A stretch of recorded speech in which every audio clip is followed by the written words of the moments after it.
Halo Tribuners, Anda sedang menyaksikan live update Tribun News edisi Selasa 9 November 2021 siang. Siang ini kami akan sajikan informasi teraktual dan menarik yang dilaporkan secara langsung oleh reporter kami di lapangan. Bersama saya Diamita, inilah live update selengkapnya. Wali Kota Makassar, Dani Pomanto, mengemas perayaan Hari Jadi Kota Makassar ke-414 dengan konsep kearifan lokal. Orang nomor satu di Makassar itu menggagas gerakan makan taripang serentak di 1.000 lorong pada Selasa hari ini, 9 November 2021. Lorong itu didesain semenarik mungkin bekerja sama dengan anak-anak muda dengan menyajikan makanan tradisional. Informasi lengkapnya akan disampaikan rekan Ari Mariadi, jurnalis Tribun Timur, yang kini sudah tersambung bersama kami. Halo rekan Ari. Halo Mbak, Assalamualaikum warahmatullahi wabarakatuh, selamat siang. Iya, Ari bisa Anda informasikan terkait acara perayaan ulang tahun ini. Satu di antara makanan tradisional yang disajikan adalah kue taripang. Bagaimana awal ide konsep kue taripang dalam acara ini? Ya baik Mbak, jadi hari ini Kota Makassar genap berusia 414 tahun.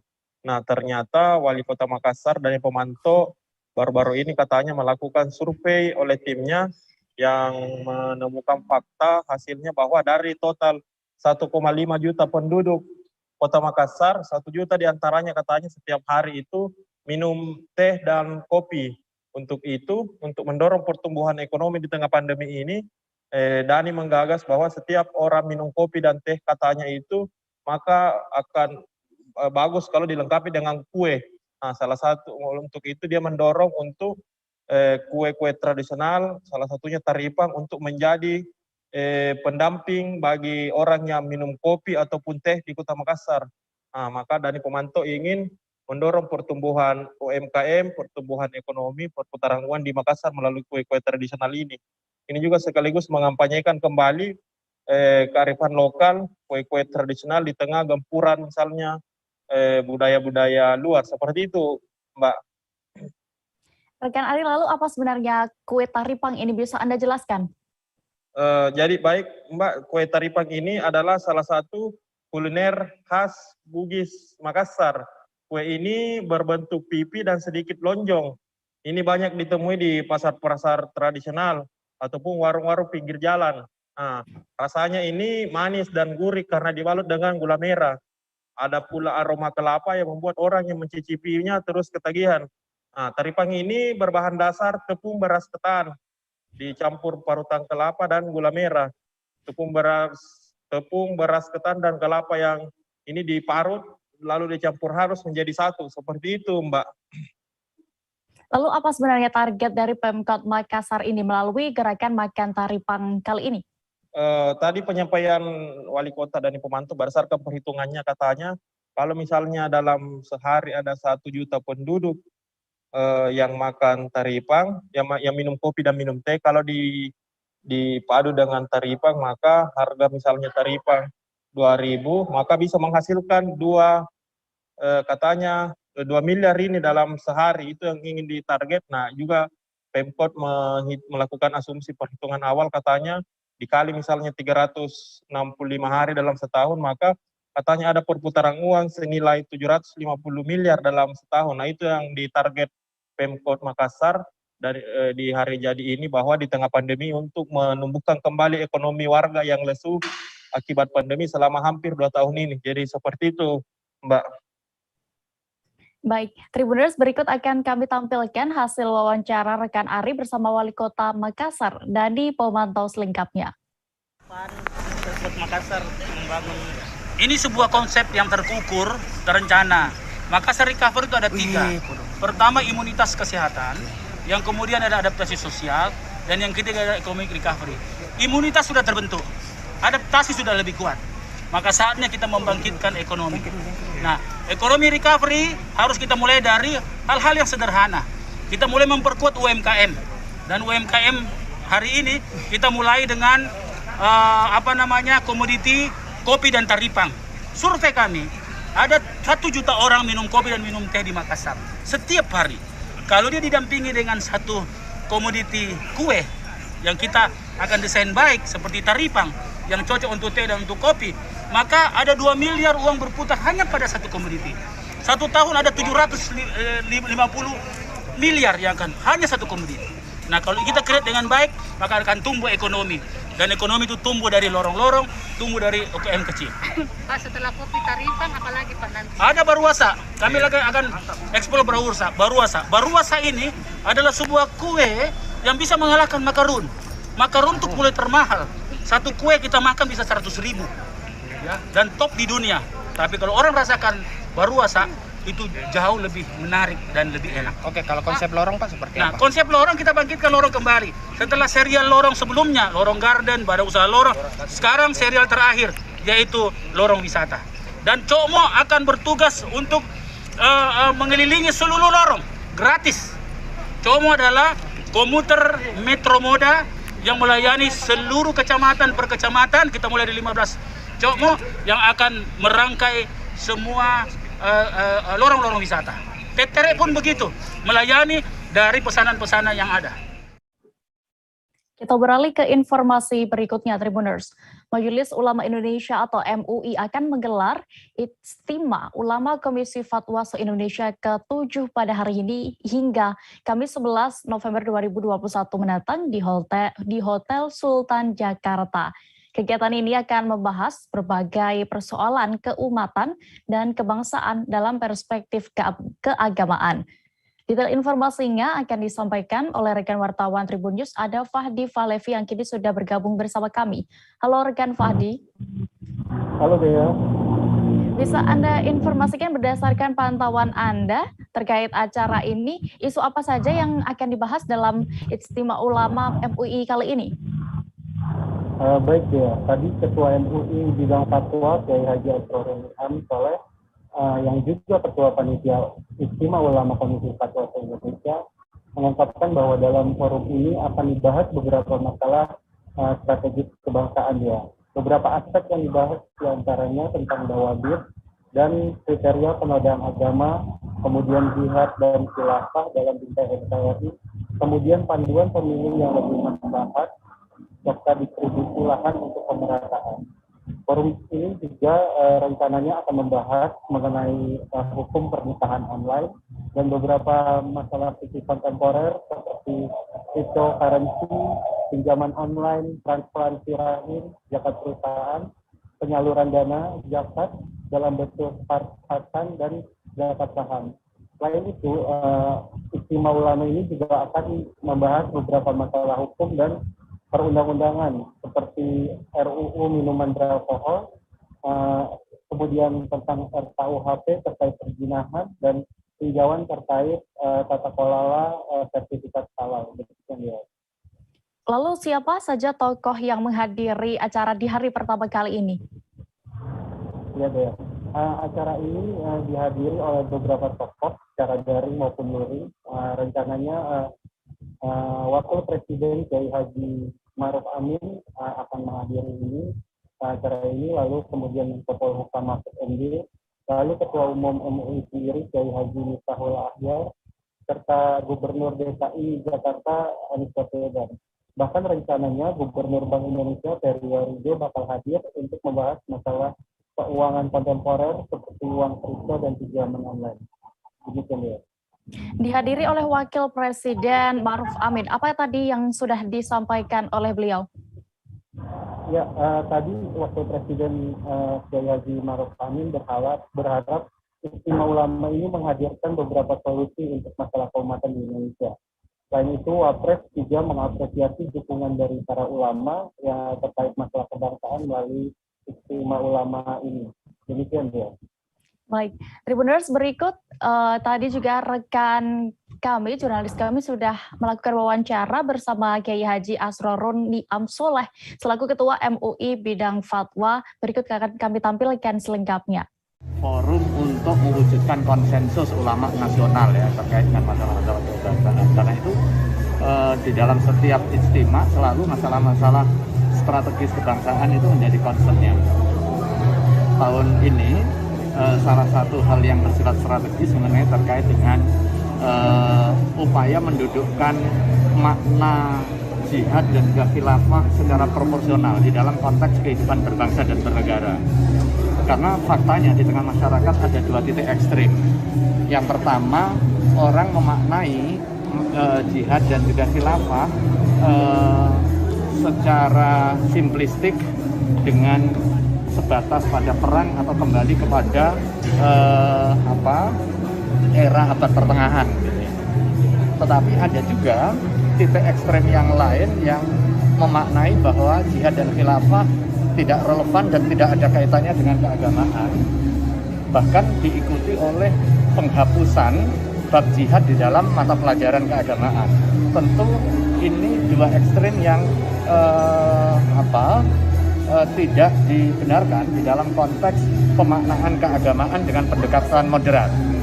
Maka Majelis Ulama Indonesia bersama ormas-ormas Islam se-Indonesia melalui lembaga fatwanya melakukan pengkajian secara proporsional bagaimana fikih keagamaan, khususnya fikih siasah, itu bisa dikontekstualisasi dan juga dikontribusikan secara optimal di dalam kehidupan berbangsa dan bernegara. Kemudian terkait dengan penodaan agama misalnya ya, di satu sisi kita memiliki tugas tanggung jawab untuk menjalankan agama sesuai dengan pokok-pokok ajaran agama, dan negara juga memiliki tanggung jawab untuk melindungi ajaran agama agar tidak terjadi penodaan. Aceh kini tengah berbangga atas prestasi putra-putri terbaiknya yaitu Muhammad Akral dan juga Salwanisrina Autar Nyakcut yang berhasil meraih juara pada pemilihan Duta Wisata Indonesia atau PDWI 2021 di Gedung Taman Budaya Provinsi Nusa Tenggara Barat atau NTB pada Minggu 7 November kemarin. Prestasi ini merupakan penantian selama 15 tahun bagi seluruh masyarakat Aceh. Untuk mengetahui lebih detailnya, sudah bergabung bersama kami rekan jurnalis dari Serambi News, ada Mawadatul Husna yang akan menyampaikan informasi lengkapnya. Halo rekan Husna. Iya Dea. Husna, bagaimana berdasarkan informasi yang sudah Anda himpun respons masyarakat Aceh menanggapi terhadap prestasi yang diraih oleh Akral dan juga Salwa di tingkat nasional ini? Ya baik Dea, terima kasih Tribunnya. Saya sampaikan bahwa Aceh sangat berbangga ya atas prestasi yang diraih oleh putra-putri terbaiknya ini, yaitu Muhammad Akral dan juga Salwanisrina yang sudah berhasil meraih juara pada pemilihan Duta Wisata Indonesia 2021 di Gedung Taman Budaya NTB Minggu 7 November yang lalu. Dan prestasi ini dapat saya laporkan Dea bahwa merupakan penantian selama 15 tahun bagi masyarakat Aceh yang akhirnya berhasil meraih sebagai Duta Wisata Indonesia 2021. Dan dapat saya sampaikan juga bahwa Kepala Dinas Kebudayaan dan Pariwisata Aceh, Pak Jamaluddin, yaitu menyampaikan bahwa masyarakat Aceh patut berbangga atas prestasi yang diraih oleh putra-putri terbaik Aceh ini pada ajang Duta Wisata Indonesia 2021. Dan tadi malam, keduanya juga sudah tiba di Aceh melalui Bandara Sultan Iskandar Muda, Bintang Aceh Besar, yang disambut oleh Sekretaris Dinas Kebudayaan dan Pariwisata Aceh, Cut Nurmarita. Ya. Ya. Lalu apa rencana ke depannya yang akan dilakukan oleh Akral dan Salwa setelah terpilih sebagai Duta Wisata Indonesia tahun 2021 ini? Ya, semalam kami sempat mewawancarai Akral dan juga Salwa setiba dari bandara, dan mereka mengatakan bahwa setelah terpilih menjadi Duta Wisata ini, keduanya akan mulai mempromosikan daerah, dan tidak hanya mempromosikan, namun juga mereka akan membentuk satu program yang dapat menunjang wisata di Aceh tentunya. Dan keduanya juga menyampaikan bahwa di nasional mereka juga sudah belajar beberapa dan melihat bagaimana pariwisata di nasional membangun daerahnya sendiri. Dan tentunya ini akan diterapkan di Aceh menurut mereka berdua, dan apa yang sudah mereka dapatkan di tingkat nasional tersebut itu akan segera diterapkan di Aceh supaya juga lebih bisa mengembangkan wisata di daerah Aceh. Ya. Lalu pada saat malam grand final saat itu apa yang sebenarnya ditampilkan oleh Akral dan Salwa ini sehingga mereka menjadi perhatian juri dan menjadi Duta Wisata Indonesia? Iya Dea, informasi yang saya peroleh pada saat itu melalui Kepala Dinas Pariwisata pada malam grand final PDWI tersebut. Nah, Akral dan Salwa ini tampil menawan dan juga memukau para dewan juri karena mereka menggunakan pakaian adat alas dari Kabupaten Aceh Tenggara. Dan tidak hanya itu, mereka juga bisa melakukan presentasi di depan dewan juri terkait busana daerah yang mereka kenakan, sehingga dengan penampilan mereka yang lugas saat menyampaikan itu, sehingga itu menjadi daya tarik sendiri pada juri, sehingga keduanya itu berhasil mengharumkan nama Aceh di kancah nasional. Demikian deh. Baik, Tribuners, tadi juga rekan Husna sudah berhasil mewawancarai Akral dan juga Salwa selaku peraih juara pemilihan Duta Wakil, maksud kami Duta Wisata Indonesia 2021 di podcast selengkapnya. Pada teman-teman dan kepada seluruh tim yang sudah membantu kerjasama, karena ini proses yang sangat panjang untuk menjadi Duta Wisata Indonesia tahun 2021. Buat Salwa sendiri, perasaannya alhamdulillah sangat bersyukur karena perjalanan Salwa untuk sampai ke titik ini juga sangat panjang dan banyak rintangan yang udah Salwa lewatin, jadi perasaannya sangat terharu udah mencapai apa yang Salwa inginkan selama ini. Gimana suka dan duka masa karantina waktu mengikuti?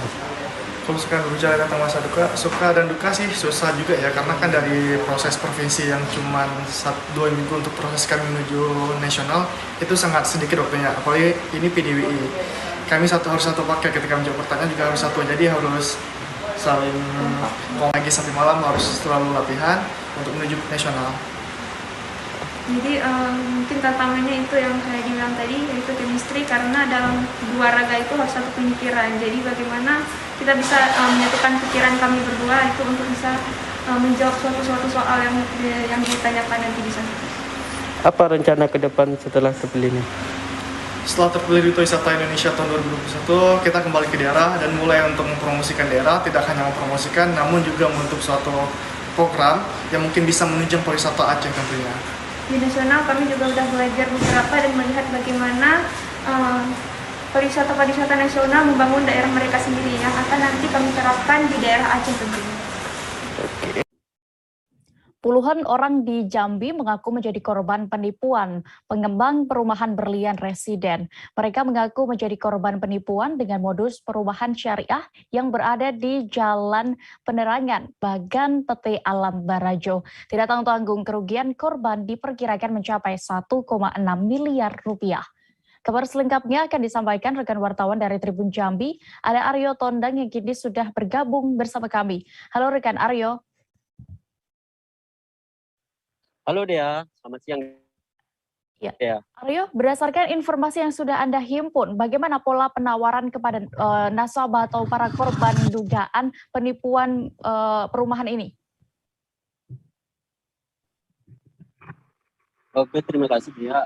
Perlu saya informasikan memang saat ini, khususnya warga Kota Jambi telah heboh dengan dugaan penipuan atau korban penipuan salah satu perumahan di kawasan RT 19, tepatnya Dea, RT 19 Bagan Pete Alam Barajo. Ada sekira 40 orang yang terdata saat ini menjadi korban perumahan, di mana memang pola dari penawaran dari perumahan sendiri Dea, di awal mereka menawarkan kemudahan, artinya kemudahan dengan pola perumahan syariah, di mana tanpa ada BI checking, tanpa ada denda, kemudian tanpa proses bank dan proses yang cepat, begitu Dea. Lalu bagaimana dari keterangan para korban ini, kerugian seperti apa yang mereka alami? Baik Dea, untuk hasil keterangan wawancara bersama beberapa korban, setidaknya ada 2 korban di wawancara Dea, di mana mereka mengaku kerugian berbagai macam. Ada yang kemudian untuk yang berhasil wawancara adalah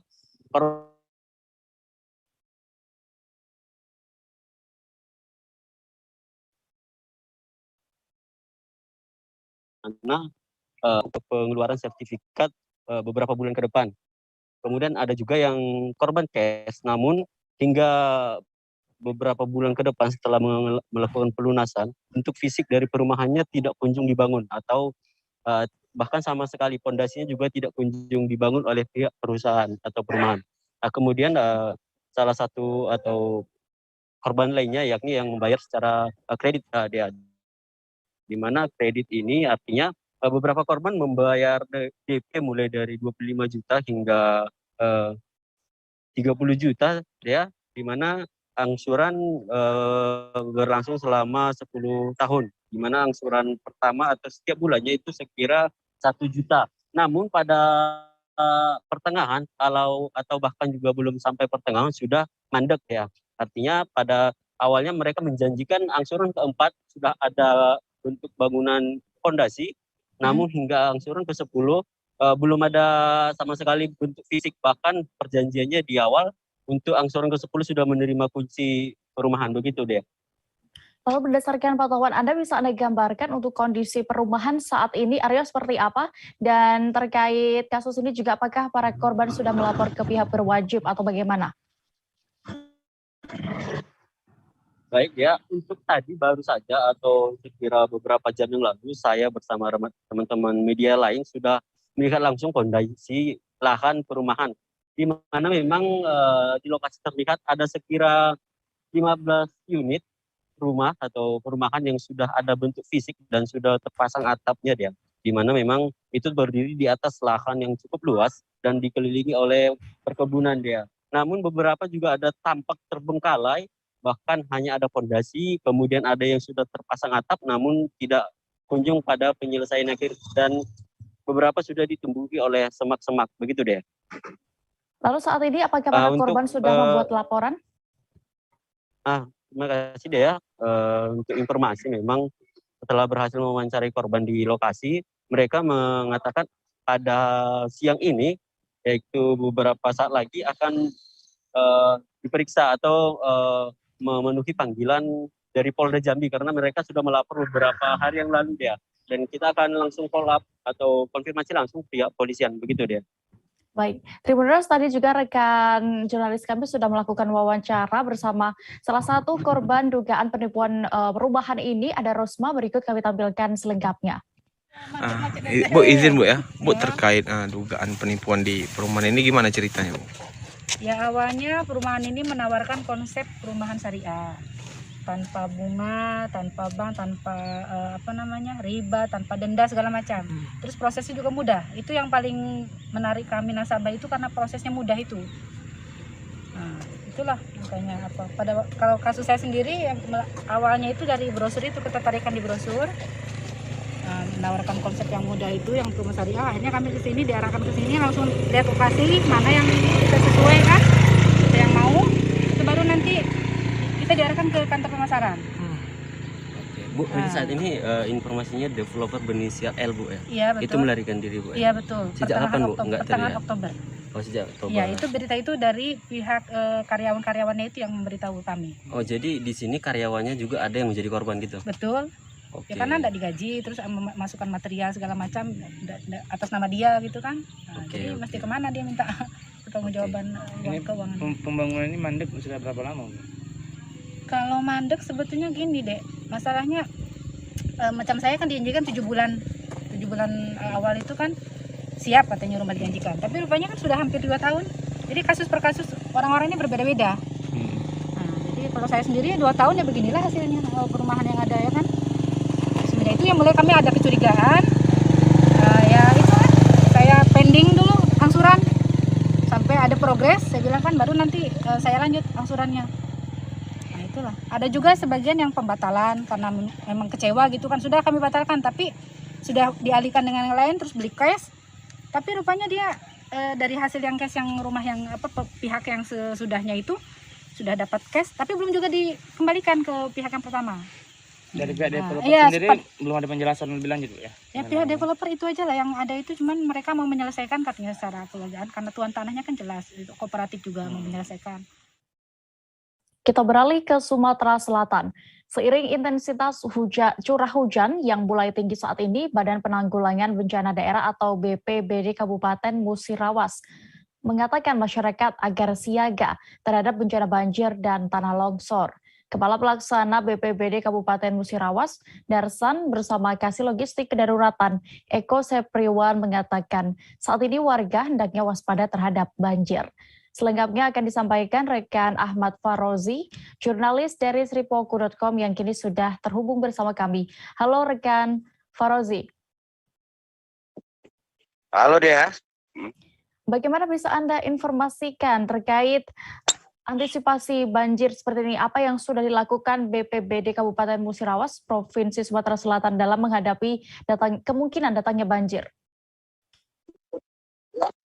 Baik, dari Kabupaten Musirawas dapat saya laporkan berbagai persiapan sudah dilakukan oleh BPBD Kabupaten Musirawas. Baik persiapan terhadap personil maupun peralatan-peralatan yang diperlukan. Personil sendiri saat ini standby 24 jam dibagi 3 regu, 3 shift untuk memantau atau mengawasi apabila terjadi banjir atau bencana-bencana lain seperti angin puting beliung ataupun tanah longsor yang biasanya menyertai hujan. Demikian Dea. Demikian juga kemudian melakukan monitoring ke beberapa wilayah di sepanjang daerah-daerah yang rawan banjir. Demikian Dea. Pak Fauzi, apakah bis Anda mendapatkan informasi terkait daerah atau wilayah mana saja yang rawan bencana banjir itu? Baik, dapat kami laporkan BPBD Kabupaten Musirawas sudah melakukan pemetaan. Ada beberapa wilayah yang masuk kategori rawan banjir ya.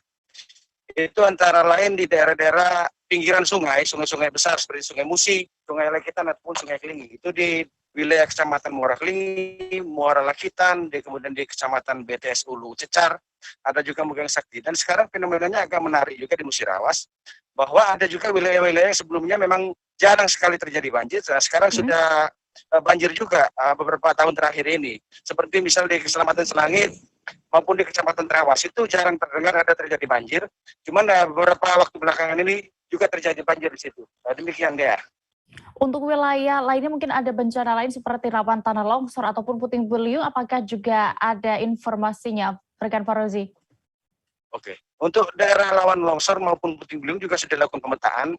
Ini berdasarkan faktor kebiasaan ya, faktor kejadian-kejadian yang terjadi sebelumnya.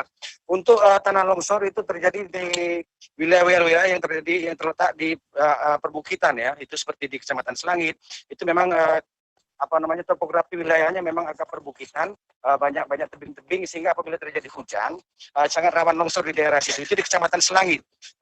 Kemudian untuk di puting beliung itu di daerah-daerah dataran rendah seperti di Kecamatan TPK ataupun Kecamatan Sumber Harta, dan juga ada tidak menunjukkan kemungkinan ada juga di wilayah-wilayah lainnya.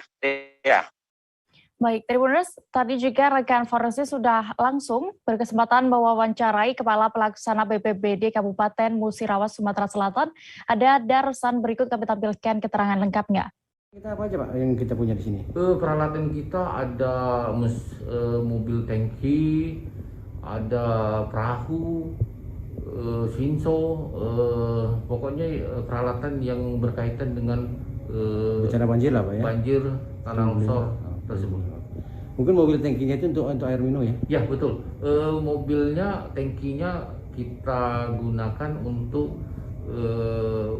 air bersih bagi masyarakat yang apabila terjadi banjir yang terisolir.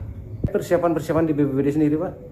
Untuk saat ini kita akan dalam waktu dekat akan membuat SK Bupati siaga darurat banjir, tanah longsor, dan angin puting beliung.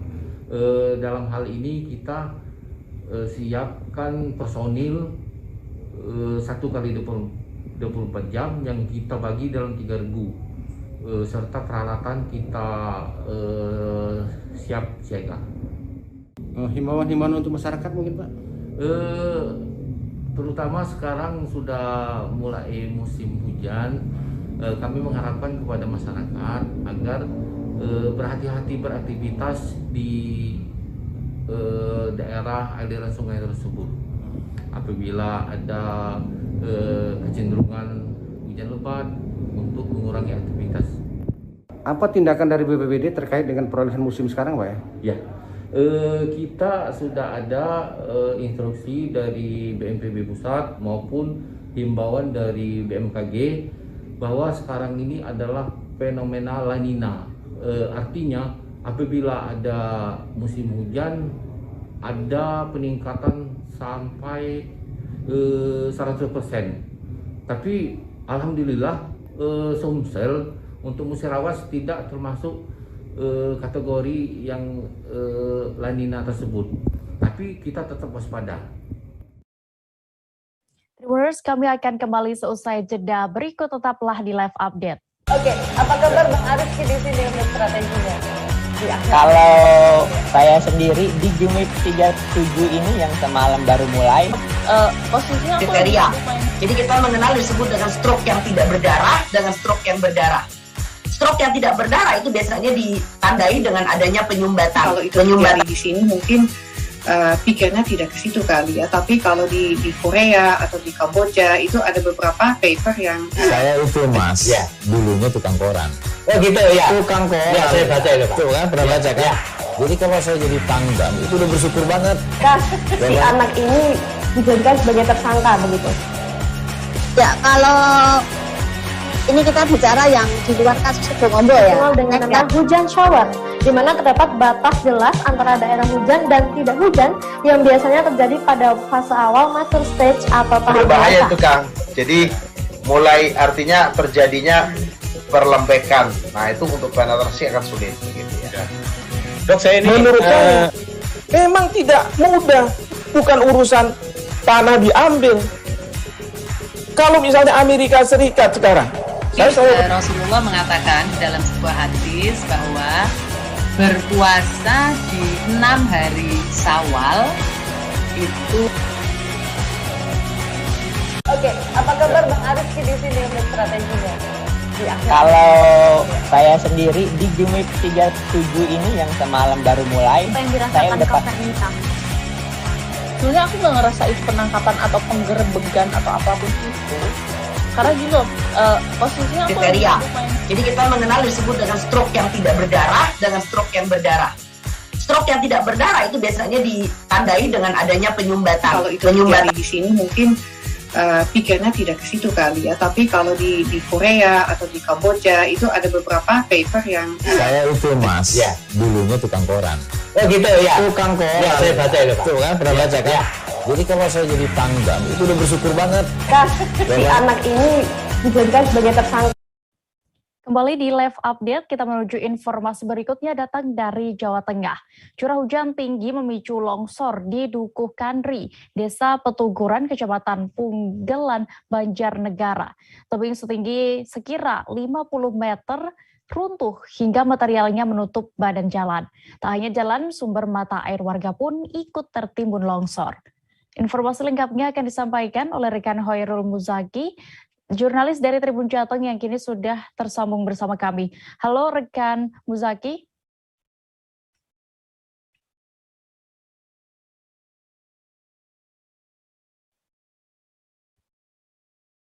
Halo, rekan Hoirul Muzaki.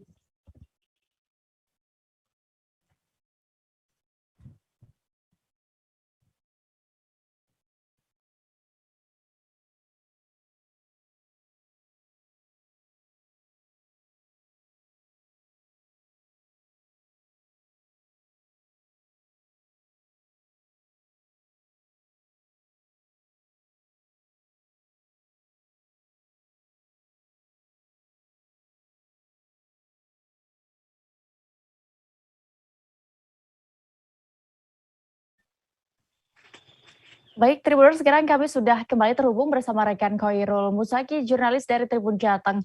Halo rekan Muzaki. Ya, halo, selamat siang. Bisa Anda informasikan berdasarkan pantauan Anda kronologi longsor tebing di Dukuh Kandri ini di Banjarnegara bagaimana?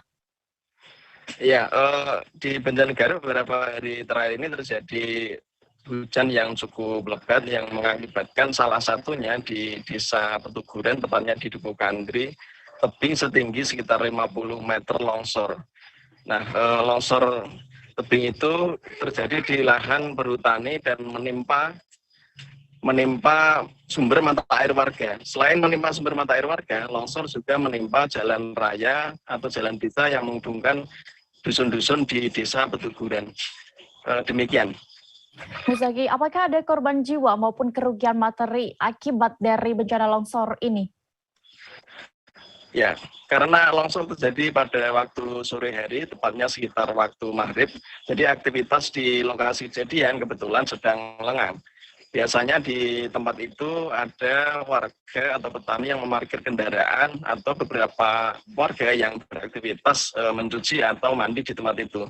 Namun ketika kejadian, karena waktunya bertepatan dengan sore hari, Tidak ada korban jiwa di situ karena tidak ada aktivitas warga di lokasi kejadian. Sementara meskipun tidak ada korban jiwa, bencana ini mengakibatkan kerugian materi yang cukup besar. Jadi yang pertama adalah karena akses mata air warga ini jadi terganggu karena sumber mata air atau instalasi yang menghubungkan dari sumber mata air ke rumah-rumah warga itu rusak. Bak penampungan juga hancur terkena longsoran. Sementara panel listrik yang ada di lokasi juga rusak sehingga otomatis sumber matahari itu tidak bisa lagi dimanfaatkan warga. Padahal matahari itu dipakai untuk mengaliri rumah-rumah tangga di Dugo Country yang terletak di atas tebing itu. Demikian. Lalu sejauh ini bagaimana penanganan yang sudah dilakukan terhadap dampak bencana ini? Ya, mengingat volume longsornya ini cukup besar, meskipun agak jauh dari pemukiman, namun dampaknya cukup terasa bagi masyarakat. Lokasi yang sulit dijangkau oleh alat berat mengakibatkan penanganan longsor di tempat itu cukup berlangsung lama. Ini karena penanganan longsor, pembersihan material longsor dilakukan secara manual atau tenaga manusia. Sementara untuk penanganan akses air bersih sampai saat ini belum ada solusi yang efektif, karena mengingat sumber mata air ini begitu penting bagi warga, sementara untuk membangun lagi bak penampungan itu butuh waktu yang lama. Untuk penanganan sementara untuk sumber mata air ini, Camat Punggelan Joko Prayono sudah meminta kepada Pemkab Banjarnegara untuk melakukan dropping air bersih ke warga untuk sementara waktu. Artinya sambil menunggu ada pembangunan bak penampungan dan instalasi sumber mata air itu, kebutuhan warga tetap tercukupi melalui ping air bersih dari BPBD Banjarnegara menggunakan truk-truk tangki. Sementara itu, demikian. Baik, terima kasih rekan jurnalis Tribun Jateng, Hoirul Muzaki untuk laporan Anda langsung dari Banjarnegara. Selamat kembali bertugas. Kita bergeser ke Jawa Tengah. Masih dari Jawa Tengah, maksud kami Tribuners, seorang pedagang cilok keliling di Boyolali meninggal dunia seusai diamuk orang dengan gangguan jiwa atau ODGJ. Aksi dilakukan pelaku di depan rumahnya di Duku Jetak, Warung, Desa Jatisari, Kecamatan Sambi, Boyolali pada Minggu malam 7 November lalu. Detail informasinya akan disampaikan oleh rekan wartawan Tribun Solo. Ada Tri Widodo yang kini sudah bergabung bersama kami. Halo rekan Tri. Halo, dimanapun Anda berada. Tri, bisa Anda informasikan bagaimana peristiwa penganiayaan pedagang cilok itu bisa terjadi? Iya, untuk penganiayaan pedagang cilok yang berakibat meninggalnya korban, ini terjadi pada Minggu petang sekitar pukul 17.30 waktu Indonesia Barat. Saat itu korban yang bernama Slamet tiba-tiba berhenti di jalan depan rumah pelaku yang berada di Dugo Jetak Warung di Desa Jatisari, Kecamatan Sambi, Boyolali. Nah, saat itu kemungkinan si pedagang ini yang bernama korban ini yang bernama Slamet itu setelah menyetandarkan sepeda motornya dua, tiba-tiba diduga korban diserang oleh pelaku dari belakang sehingga mengakibatkan korban tersungkur. Setelah itu pelaku diduga masih terus melakukan penganiayaan dengan menginjak-injak korban hingga akhirnya diketahui oleh warga. Setelah itu dilarikan ke rumah sakit dan pada malam harinya dinyatakan meninggal pada pukul 20 waktu Indonesia bagian barat. Lalu Tri, apakah kondisi dari pelaku ini sudah dibenarkan bahwa pelaku memang ODGJ atau bagaimana? Iya, pelaku ini memang diketahui sudah mengalami gangguan jiwa sejak 14 tahun yang lalu, yakni sekitar tahun 2016. Hal itu juga dibuktikan dengan adanya surat berobat dari rumah sakit yang dinamakan surat kuning yang saat itu langsung diserahkan kepada penyidik. Meski begitu, namun penyidik dari Polsek Sambi masih harus melakukan upaya penyelidikan terhadap pelaku yang diduga ODGJ ini dengan cara memeriksakan lagi atau mengidentifikasi lagi melalui rumah sakit jiwa di Solo. Untuk proses hukumnya seperti apa? Iya, mengingat penganiayaan yang dilakukan oleh pelaku ini cukup berat dan warga sangat khawatir, warga sekitar akan aksi pelaku yang bisa berulang lagi, sehingga polisi masih tetap melanjutkan proses hukum terhadap pelaku ini, sehingga nanti apabila dia diharapkan pengadilan atau dari pihak pengadilan negeri yang akan memutuskan perkara ini apakah bisa dilanjutkan atau dihentikan. Namun dari pihak penyidik masih tetap akan melakukan penyelidikan hingga taraf ke penyidikan dengan pasal 351 dengan penganiayaan yang mengakibatkan korban meninggal dunia.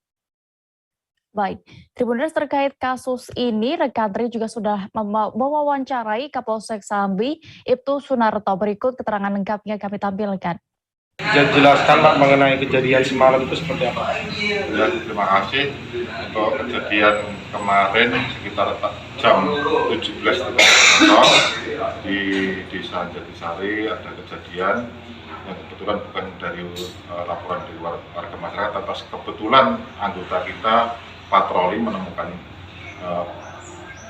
penganiayaan tersebut. Akhirnya kemudian ditolong dibawa ke rumah sakit Ashifa Sambi, kemudian sekitar jam 18 korban meninggal dunia.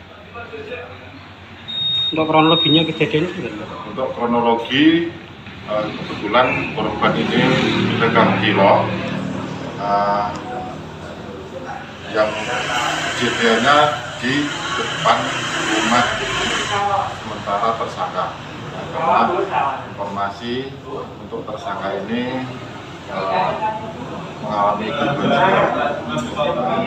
Pas kebetulan korban ini berhenti di depan rumah tersangka, kemudian dianiaya sama tersangka dengan menggunakan alat batu. Korban mengalami luka di mana? Untuk korban, kemarin saya ke rumah korban itu punggung sebelah kiri, kemudian mata sebelah kiri juga mengalami luka memar yang lumayan serius. Diotopsi? Untuk hari ini korban, untuk tadi malam langsung korban saya bawa ke rumah sakit Muarti untuk diotopsi. Kemudian rencana hari ini tersangka dibawa ke rumah sakit. Kita beralih ke Riau, Tribuners. PPKM level 2 tahap 3 di Kota Pekanbaru berakhir pada Senin 8 November 2021 kemarin. Namun masih ditemukan sejumlah oknum pelaku usaha yang membandel selama penerapan PPKM level 2 dalam 3 pekan ini. Tim Satpol PP Kota Pekanbaru menindak oknum pelaku usaha yang tidak menaati peraturan. Untuk mengetahui lebih detailnya, sudah bergabung bersama kami rekan wartawan dari Tribun Pekanbaru, ada Fernando Sikumbang yang akan menyampaikan laporan lengkapnya. Halo rekan Fernando. Oke, Dea. Nando, bisa Anda informasikan terlebih dahulu apa saja sebenarnya aturan PPKM yang dilanggar pelaku usaha dan jenis usaha apa yang paling banyak melanggar dalam operasi yang dilakukan Satpol PP itu? Oke, rekan Dea, terima kasih. Jadi dalam hasil razia tim Satpol PP bersama aparat gabungan selama PPKM level 2 tahap 3 yang berakhir pada Senin kemarin, memang tim masih mendapati sejumlah pelaku usaha, terutama pelaku usaha di hiburan yang melanggar sejumlah regulasi selama PPKM level 2 tahap 3. Satu regulasi yang kerap dilanggar yakni pembatasan jam operasional, yang mana pelaku hiburan malam itu hanya bisa beroperasi hingga pukul 21 waktu Indonesia Barat. Namun kenyataannya banyak dari pengelola masih menerima tamu atau masih tetap beroperasi melewati batas itu bahkan hingga dini hari. Maka tim dari Satgas PPKM level 2 yang merupakan gabungan dari Satpol PP dan sejumlah aparat dari unsur TNI dan Polri melakukan penindakan terhadap para pelanggar itu selama PPKM level 2 deh. Lalu seperti apa upaya sanksi yang diberikan dan adakah pelaku usaha yang didapati berulang kali melanggar peraturan? Oke deh ya, ada memang sanksi-sanksi yang sudah diberikan. Kebanyakan sanksi yang diberikan adalah berupa sanksi teguran, baik teguran lisan maupun teguran tertulis kepada pengelola. Karena kebanyakan para pengelola masih bersedia untuk menutup tempat hiburannya bila didapati melewati batas jam operasional. Yang mana batas jam operasional itu sekitar pukul 21 waktu Indonesia Barat. Kemudian ada juga yang sudah beberapa kali didapati oleh petugas karena tetap membandel sehingga tim dari Satpol PP bersama aparat gabungan harus menjatuhkan sanksi berupa denda. Besaran denda itu berkisar 500.000 untuk satu kali pelanggaran protokol kesehatan.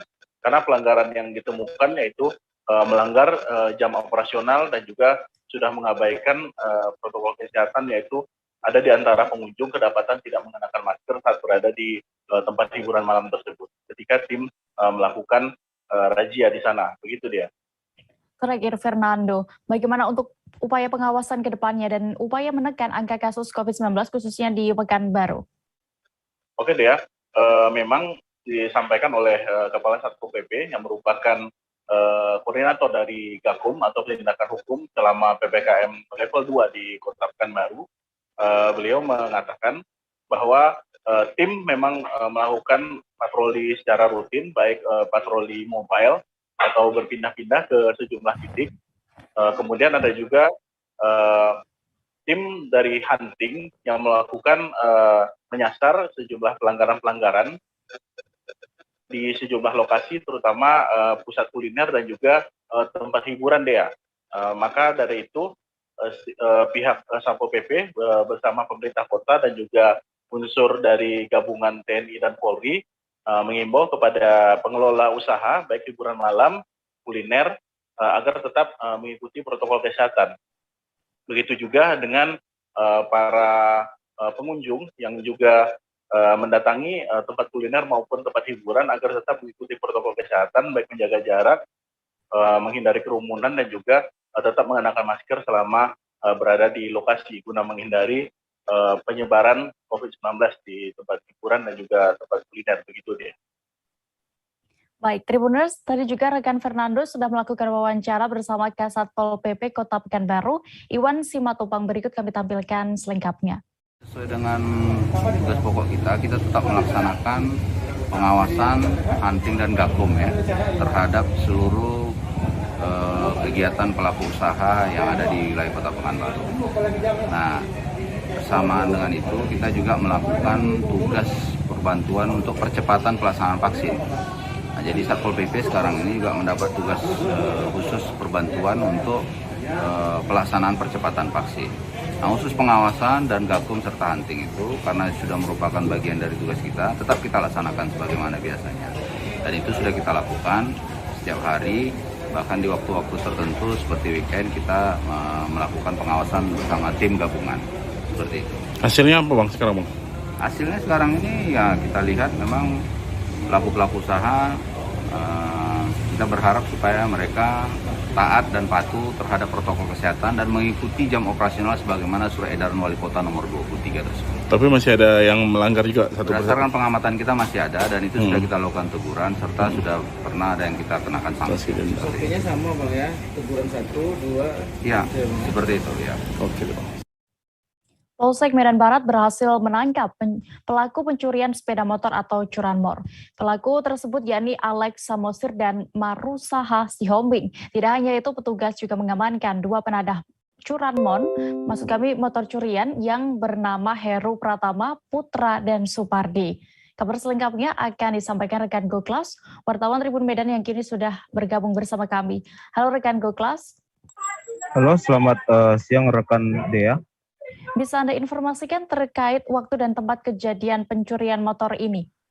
Jadi sebelumnya seorang warga Kota Medan bernama Rizky Muhammad Iqbal, ia mengalami kecurian pada hari Kamis tanggal 21 Oktober itu sekitar pukul 9 malam di Jalan Kelapa nomor 3, Kelurahan Silalas, Kecamatan Medan Barat. Nah, pada saat itu dia sedang berada di dalam rumah ataupun kos-kosan, dan sementara sepeda motornya ada 1 unit yang berada di luar. Seperti itu, rekan Dea. Untuk kronologis penangkapan pelaku ini bagaimana? Nah, jadi sebenarnya setelah pencurian tersebut, sang korban itu langsung melapor ke Polsek Medan Barat, dan rupanya sepeda motornya tersebut telah dilengkapi dengan peralatan GPS. Maka dari itu pihak kepolisian pun langsung menelusuri GPS dari sepeda motornya tersebut, dan ternyata sudah mendapati sepeda motornya itu berada di Desa Saintis.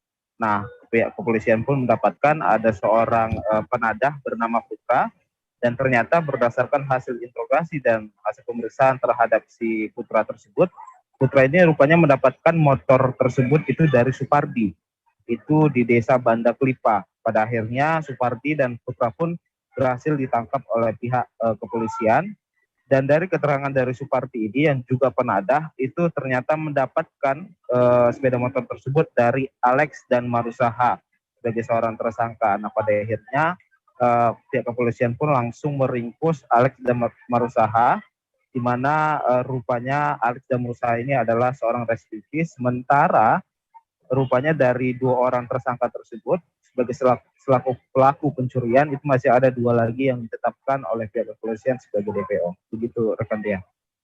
Lalu apakah sudah ada informasi terkait motif dan juga cara pelaku curanmor ini melancarkan aksinya, Goklas?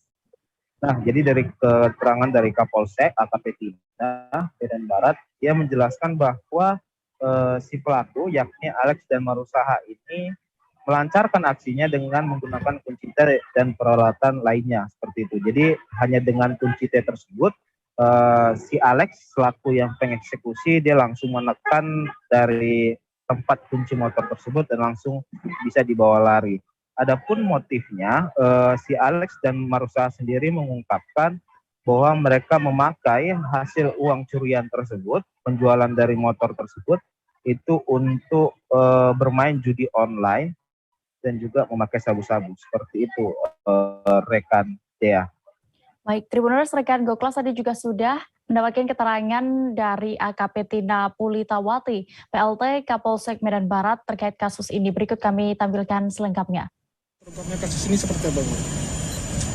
Baik, rekan-rekan, kita jelaskan terungkapnya kasus ini. Antara ada informasi atau laporan bahwasanya di jalan Jalan Kelapa nomor 3 ada kehilangan sepeda motor. Nah, untuk itu setelah dilakukan atau dilaporkan kepada kita, makanya tim langsung menyelidiki laporan ataupun pengaduan tersebut, mengecek ke TKP. Setelah itu besok di tanggal 22 dilakukan pencarian langsung ke TKP. Ternyata yang diduga bernama Putra ada di tempat, dan kita langsung bisa menangkap dan menginterogasinya. Belasan remaja asal Kabupaten Konawe Selatan, Provinsi Sulawesi Tenggara meruda paksa 2 gadis di bawah umur.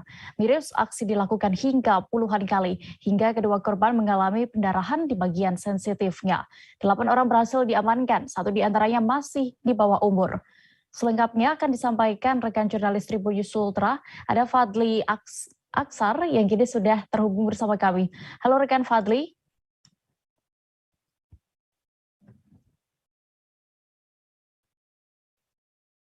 Halo, rekan Fadli. Halo. Ya, halo.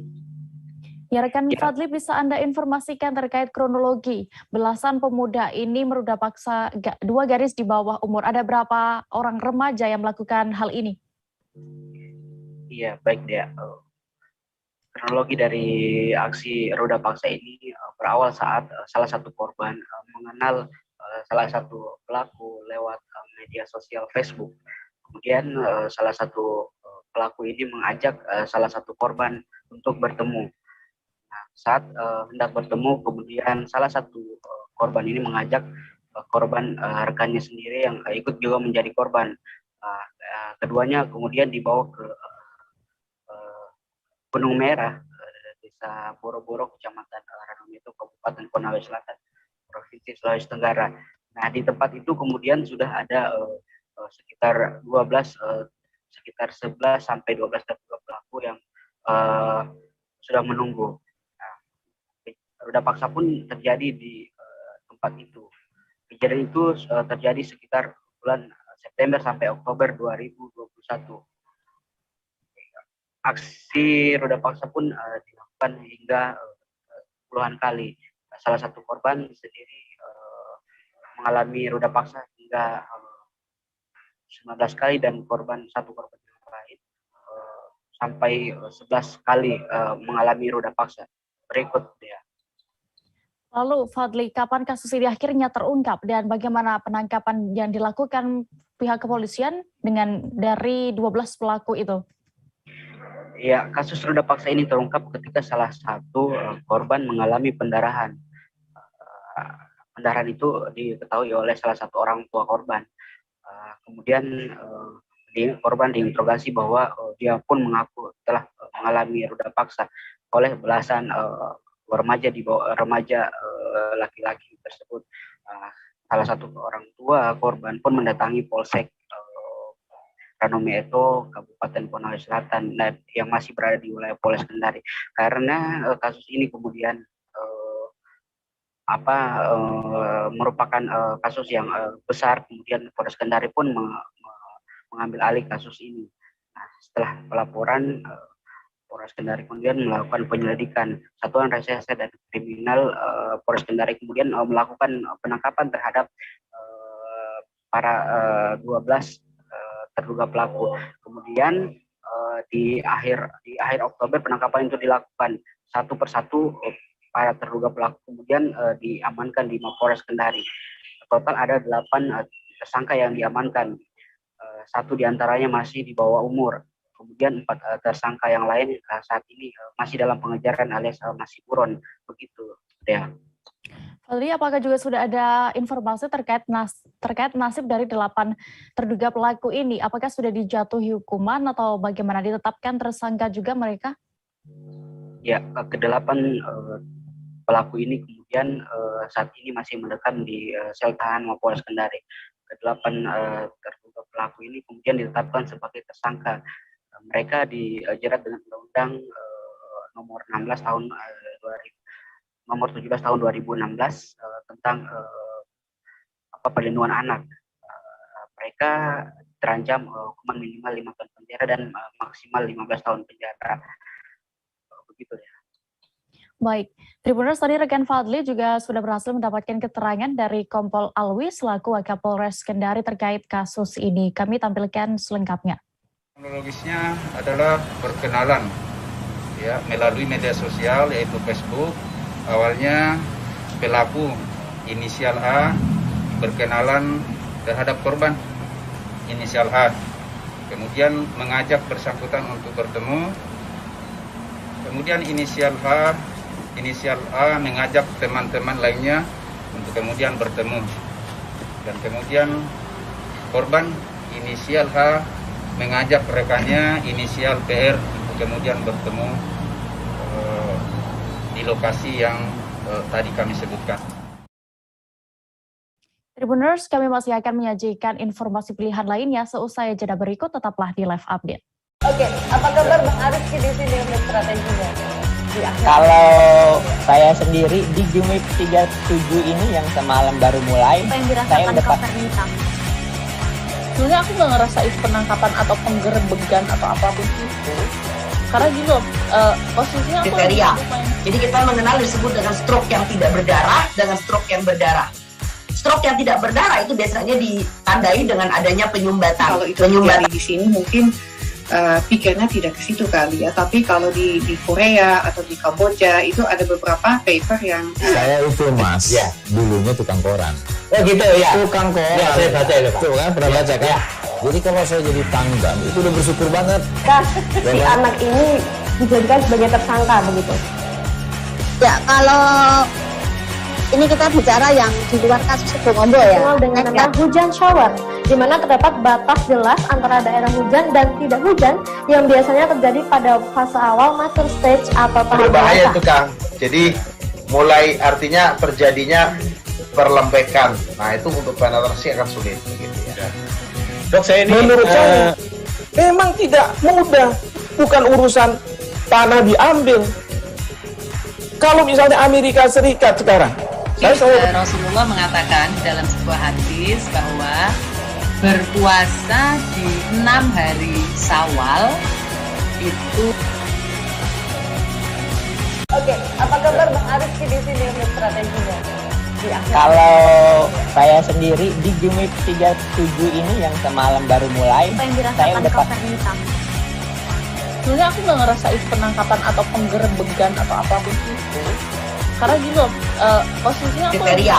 Jadi kita mengenal disebut dengan stroke yang tidak berdarah dengan stroke yang berdarah.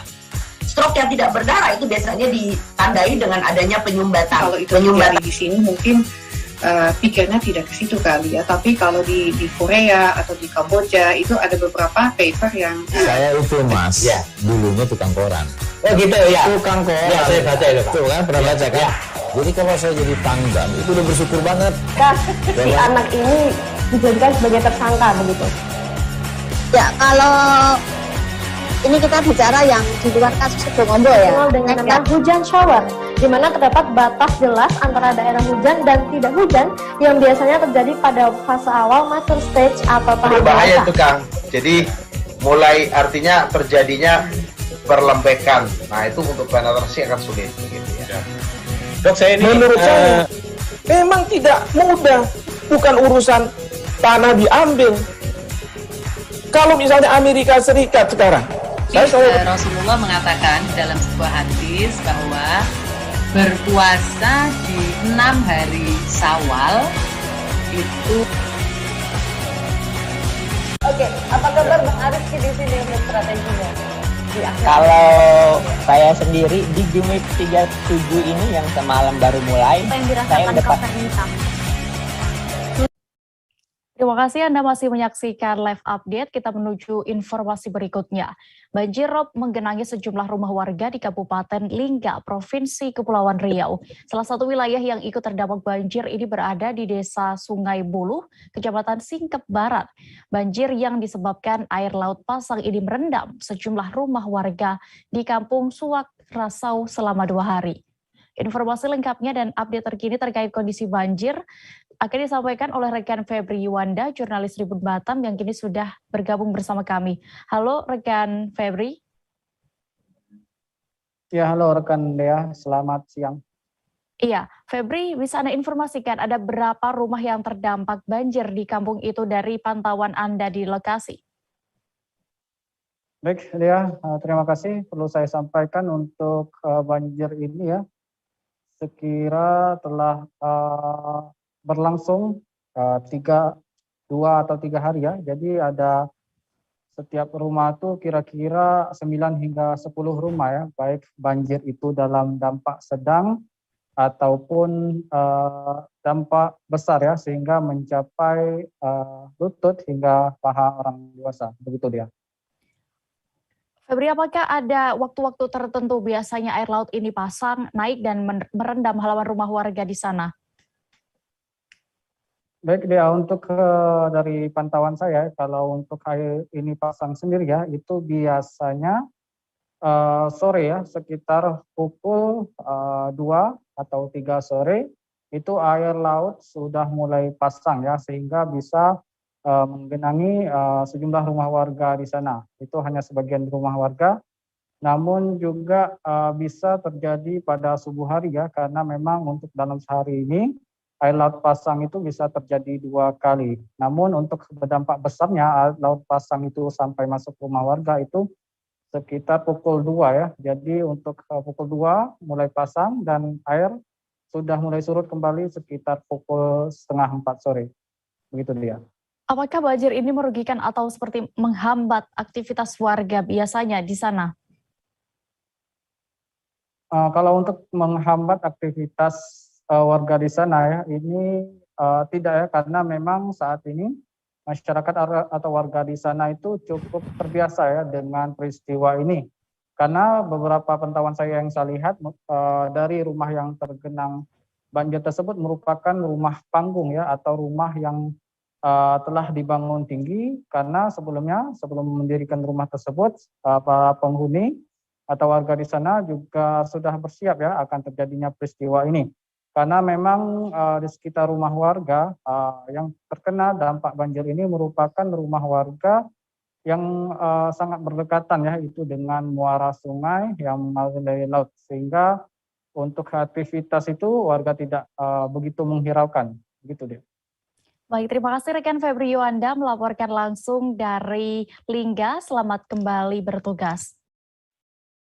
Kita beralih ke informasi berikutnya, Tribuners. Kabupaten Bulungan kini masuk dalam wilayah yang menerapkan pemberlakuan pembatasan kegiatan masyarakat atau PPKM level 2. Sejumlah sekolah pun telah mulai melaksanakan pembelajaran tatap muka terbatas atau PTM, seperti halnya sekolah di wilayah hulu Sungai Kayan, yakni di SMAN 1 Tanjung Palas Barat, Desa Long Beluah.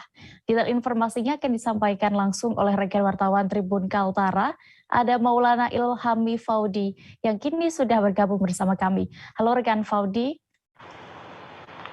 Halo rekan Dea dan Tribuners. Faudi, ya bisa Anda informasikan sudah berapa lama pelaksanaan PTM terbatas ini berlangsung di sana?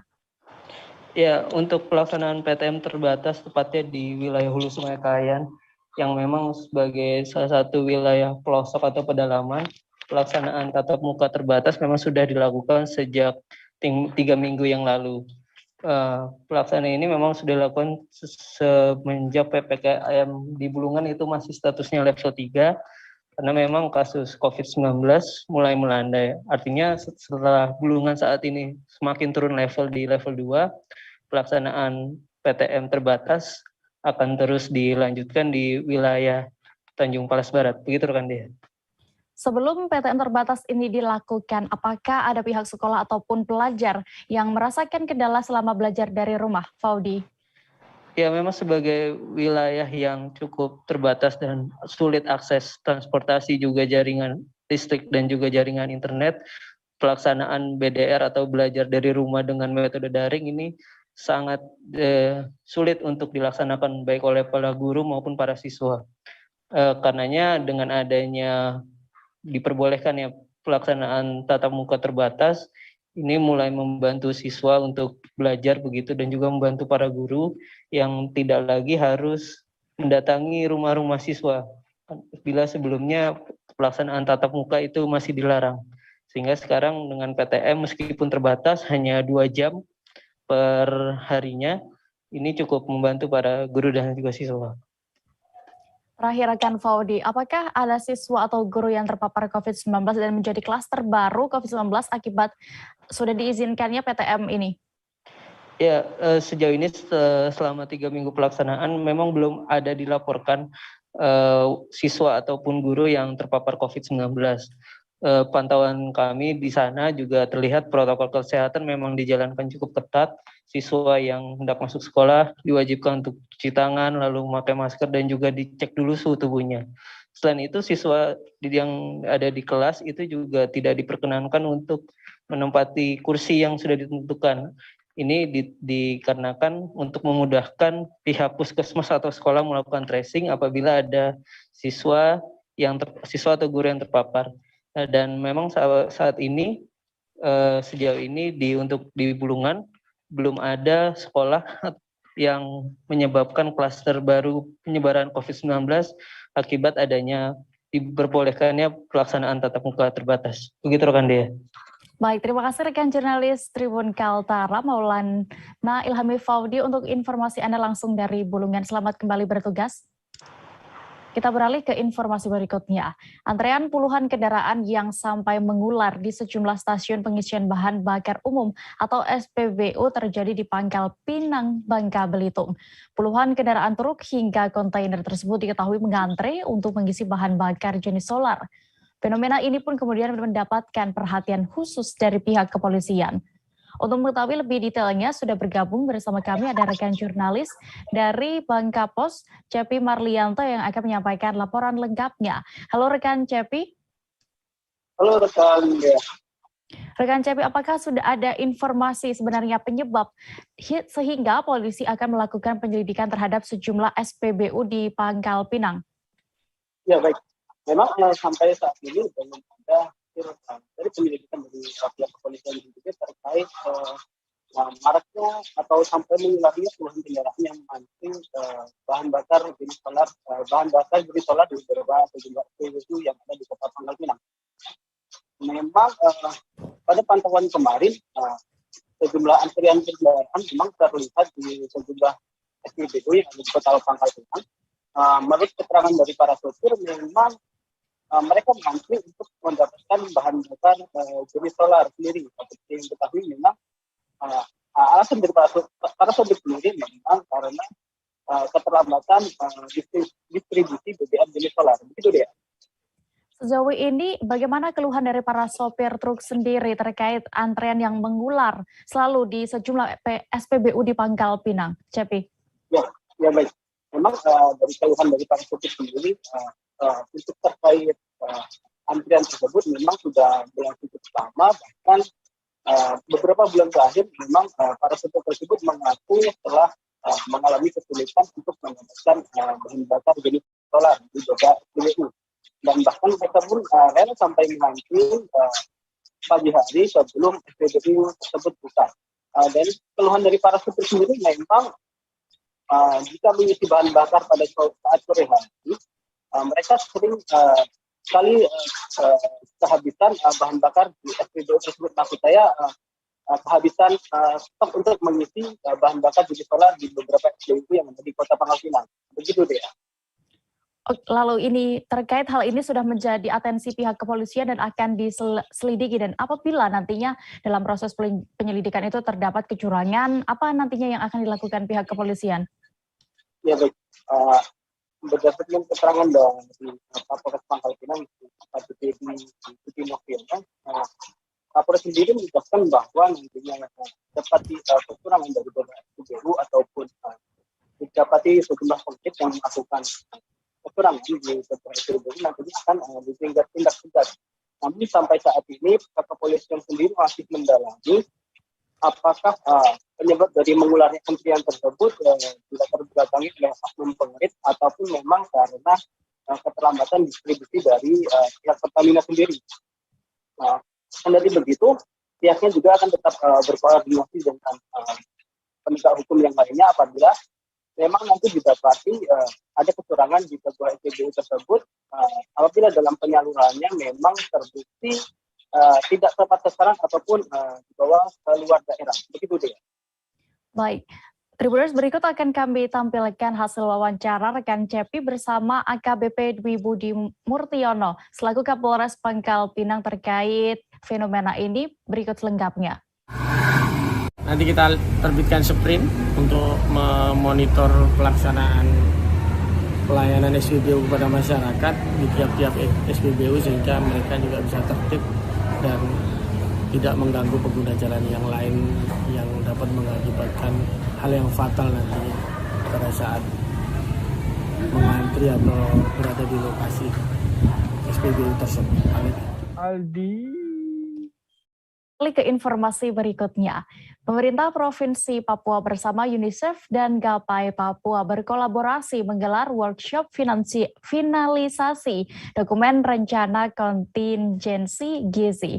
Workshop tersebut digelar di Hotel Horizon Padang, Bulan Distrik Heram, Kota Jayapura pada hari ini, Selasa 9 November 2021. Workshop tersebut dimaksudkan untuk mengatasi permasalahan pemenuhan gizi di Provinsi Papua pada masa darurat kebencanaan.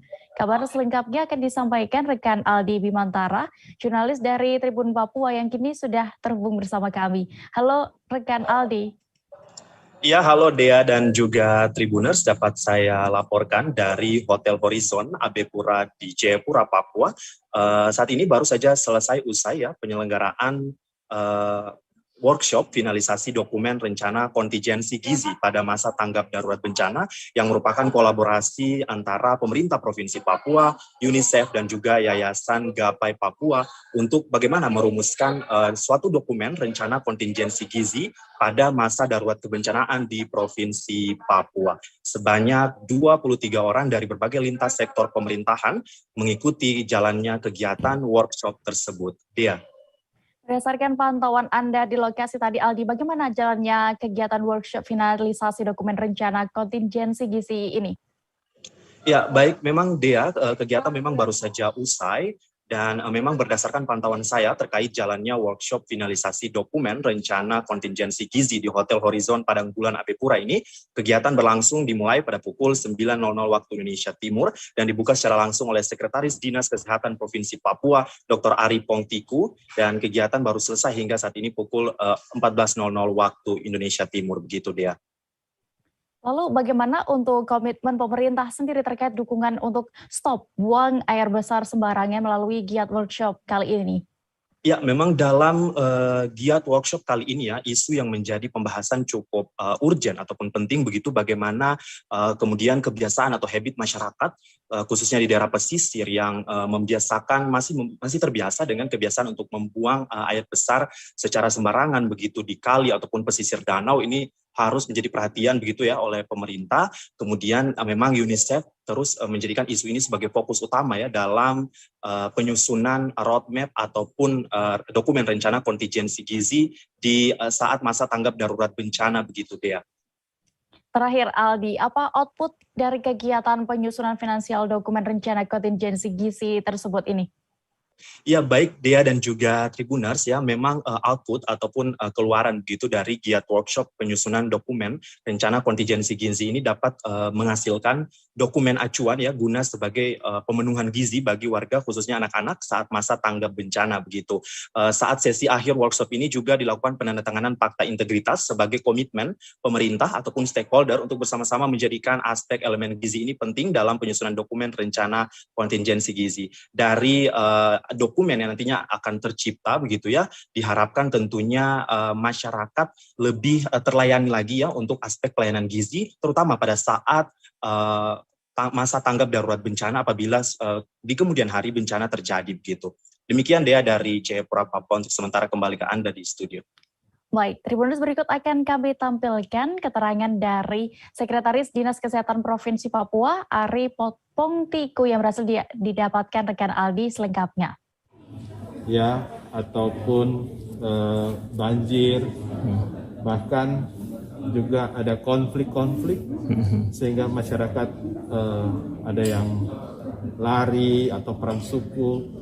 Nah, ini semua harus bisa dibantu oleh pemerintah dan LSM supaya bagaimana anak-anak, terutama anak-anak dan ibu hamil ini bisa terus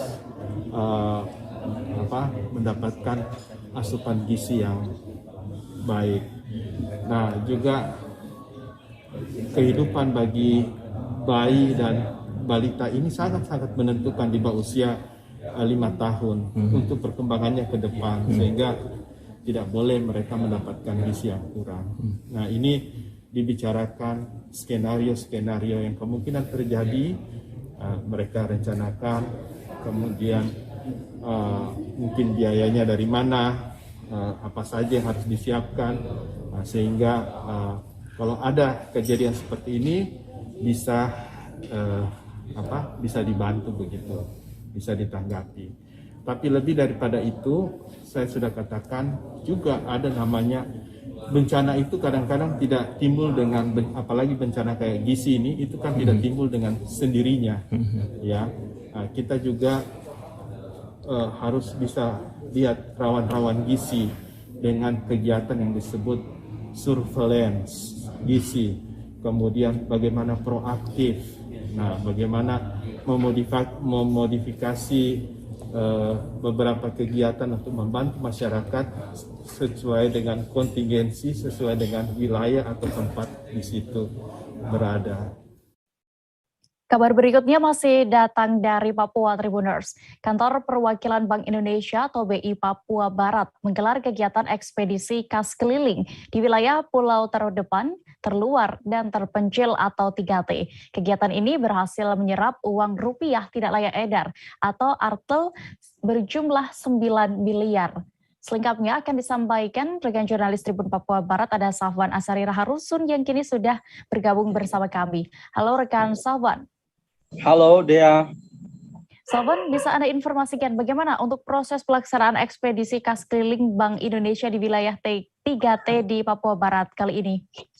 Ya, Dea dan juga Tribuners dimanapun Anda berada, hari ini dapat saya kabarkan dari Papua Barat bahwa sejak tanggal 2 kemarin hingga tanggal 8 kemarin, Bank Indonesia menggelar ekspedisi kas keliling di wilayah 3T di Papua Barat, yang mana kegiatan tersebut juga menggandeng Koarmada 3 Sorong dan menggunakan KRI Gulama 869 untuk menjangkau 4 kampung di Papua Barat seperti Kampung Namatota, Karas, Arguni, dan juga Misol di Raja Ampat. Begitu, ya. Safwan, berdasarkan informasi yang sudah Anda dapatkan, berapa untuk jumlah uang layak edar yang dibawa dan juga berapa yang terserap? Ya, berdasarkan informasi yang saya dapat dari Bank Indonesia sendiri, uang yang dibawa pada saat ekspedisi kali ini berjumlah 9 miliar dan alhamdulillah pada pelaksanaannya terserap di wilayah-wilayah tersebut. Untuk uang layak edar sendiri sudah didistribusikan di kampung-kampung, khususnya masyarakat dan juga bank yang ada di daerah-daerah tersebut sejumlah 9 miliar itu sendiri, dan sebanyak uang tidak layak edar sekitar 9 miliar pun berhasil ditarik kembali ke Bank Indonesia sendiri. Seperti apa sebenarnya harapan dari kegiatan ini dilakukan di sana, Safwan?